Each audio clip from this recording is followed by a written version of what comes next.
The Air Jordan 7 Tinker Alternate is a unique look into what sneaker history could have been during the iconic 1992 Olympic era.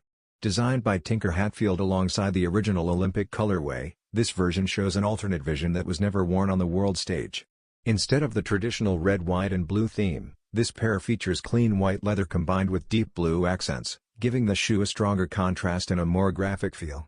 The design still stays true to the bold and angular Jordan 7 silhouette while offering a different energy from the classic release. One standout detail is the number 9 placed on the heel, a direct reference to Michael Jordan's Olympic jersey number and his international legacy.